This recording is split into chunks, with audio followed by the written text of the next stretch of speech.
Salut, c'est Claude Marion, auteur désormais des nouvelles misogynes chez Odessa. Voilà, profitez-en, ça coûte 14 €, c'est pas trop mal ficelé. C'est la littérature assez qualitative, hein, c'est assez grand, enfin, assez grand public, c'est tout à fait accessible. Mais au niveau des structures, du style, c'est très français, ce n'est pas décevant. Là, je fais une vidéo hyper improvisée, je sais, donc assez connectée en fait avec celle que j'ai fait précédemment sur Philippe Solers et où je vais parler de mon prochain livre. Alors, mon prochain livre sera tout très très différent de tout ce que j'ai pu, des 4 livres que j'ai précédemment publiés, on va dire. Ça marque une rupture, un tournant. Oui, Heidegger aurait parlé de ça, de tournant. Comme Heidegger, il y a un premier Heidegger, un deuxième, un troisième, il y a même 4 Heidegger. Et il y a donc le Heidegger du tournant. C'est au moment où il délaisse un peu le philosophisme, on va dire, pour s'intéresser à la poésie. En fait, ce que va penser Heidegger, c'est qu'en fait, c'est que la poésie, en fait, pense plus profondément que la philosophie. C'est ça. Le Heidegger tardif s'intéresse beaucoup à Hölderlin. Et il cite même Rimbaud. Vous voyez, donc, dans ce coup, il se dit, ah, la poésie, ah, ce n'est pas qu'un jeu formel avec le langage, hein. La poésie, il y a aussi ce qu'on appelle la poésie métaphysique. Qu'est-ce que la poésie métaphysique? Bah, Rimbaud, ça, c'est de l'illumination, une façon de faire, c'est ça la poésie métaphysique. Ça, c'est une poésie qui n'est pas là juste pour réjouir l'œil, l'oreille, parce qu'il y a les rimes pour l'œil, puis les assonances, les allitérations et tout ça, mais aussi pour ravir l'esprit et proposer donc des champs, des chemins de pensée. Vous comprenez? Mon prochain livre, alors, n'aurait pas pu être publié d'ailleurs chez mes éditeurs précédents.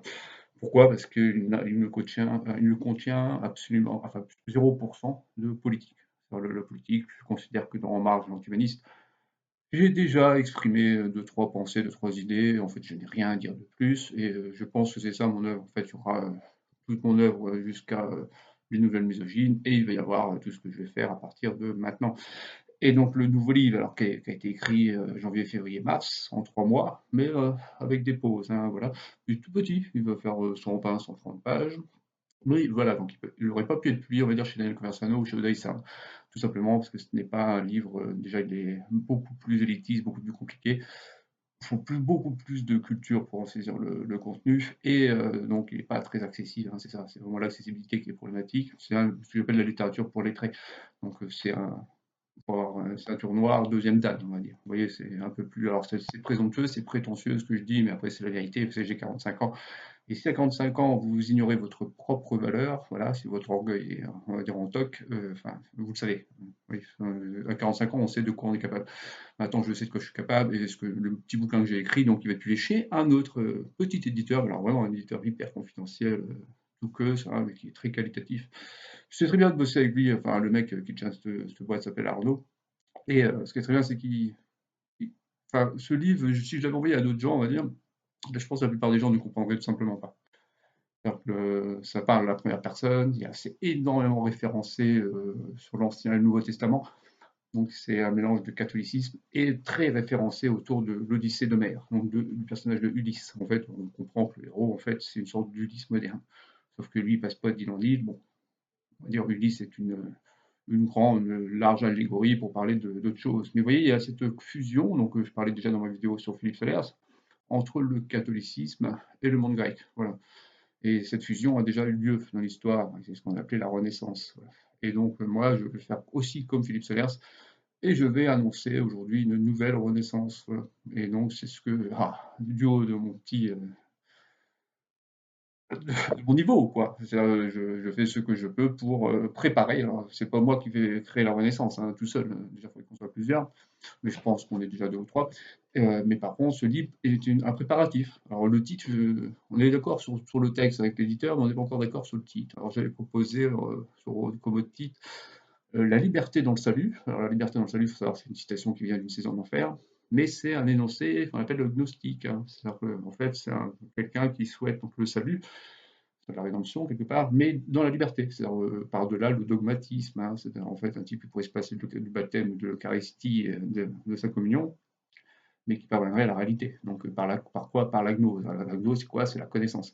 La connaissance, on par les moyens de la poésie, de la beauté, c'est ça la gnose, hein. Donc moi je pense qu'il y a vraiment un moyen de salut à travers l'art. C'est-à-dire que l'art, alors dans la création artistique, mais aussi dans la contemplation artistique, je pense que c'est un moyen d'atteindre la vérité et d'obtenir le salut. Ah, alors c'est encore une fois très prétentieux, parce qu'il y a un côté élection, vous savez, ça ne parle pas à tout le monde là. Tout le monde n'est pas capable d'écouter Wagner, simplement. Et tout le monde n'est pas capable non plus d'écrire un bouquin bien conçu. Vous voyez, donc à ce côté élitiste qui fait pas très chrétien, on va dire. Mais pourtant, si, c'est une voix que je pense assez solide et tout ça. D'ailleurs, c'est la voix qui a emprunté Rimbaud dans les Illuminations, hein, dans le dérèglement des sens, la lettre du voyant et tout ça. Donc, arriver par la gnose, par la connaissance, par l'art, au salut, donc à la rédemption. Vous voyez, donc ce livre-là, tout petit, donc c'est ma première pierre à mon édifice sur la future renaissance que j'annonce, quoi. Donc il y avait le titre La liberté dans le salut, ou sinon j'avais l'autre titre qui est encore aussi une référence, parce que j'y tiens beaucoup à ma référence à Rimbaud, c'est La clé de l'amour. Alors la clé de l'amour, vous voyez, c'est intéressant, parce que c'est quand on a la clé, ça ne veut pas dire qu'on a ouvert la porte. Mais déjà, on a trouvé un élément, qui est, vous voyez, comme dans un jeu vidéo, vous trouvez une clé, mais après, faut savoir, dans Resident Evil, vous trouvez une clé, et, ah, ça ouvre quelle porte. Vous voyez, donc là, en fait, ce livre, c'est la clé. Voilà.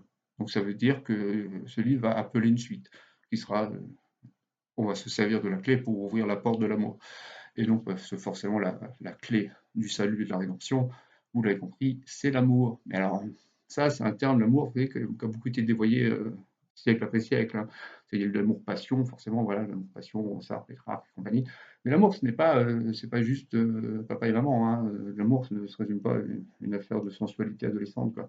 L'amour, c'est une façon de vivre, c'est une façon d'être au réel, à l'étang. Quand vous regardez un tableau, un tableau qui parle, un beau tableau, une toile magnifique, c'est l'amour. C'est ça l'amour aussi.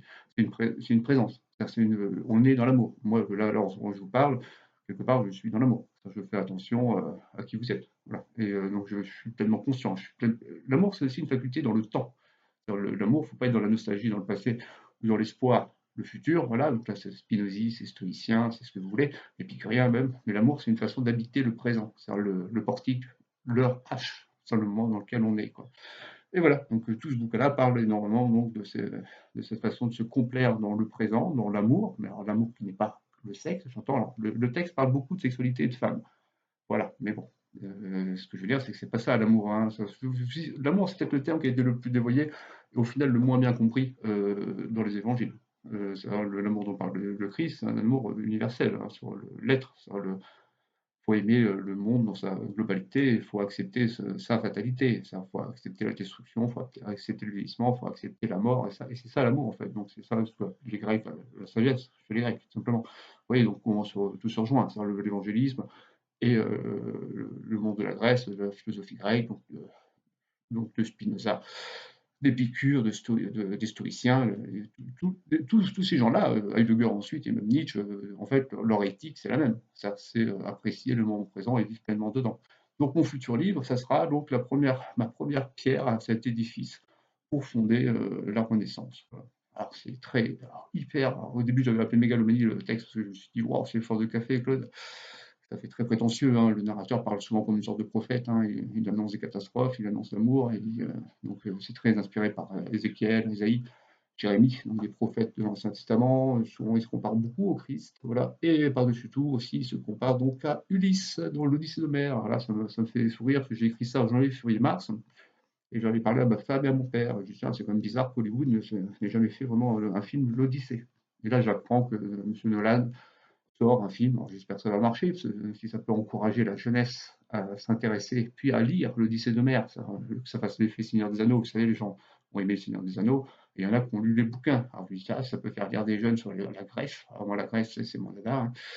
Enfin, mon dada, ça veut dire c'est le catholicisme et c'est la Grèce, donc je suis un être renaissant, on peut dire ça. Genre, l'art de la Renaissance, c'est l'art qui me parle le plus, hein.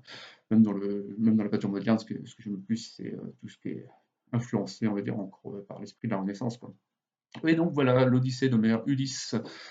Et ben c'est tout ce que j'avais à dire. Donc vous voyez, bon, c'est quelque peu confus. En fait, c'est très improvisé. En fait, je vous parle d'un livre dont j'aurais vraiment de grandes difficultés à l'avenir pour faire un résumé. Voilà. Donc en fait, là, je vous le vends déjà.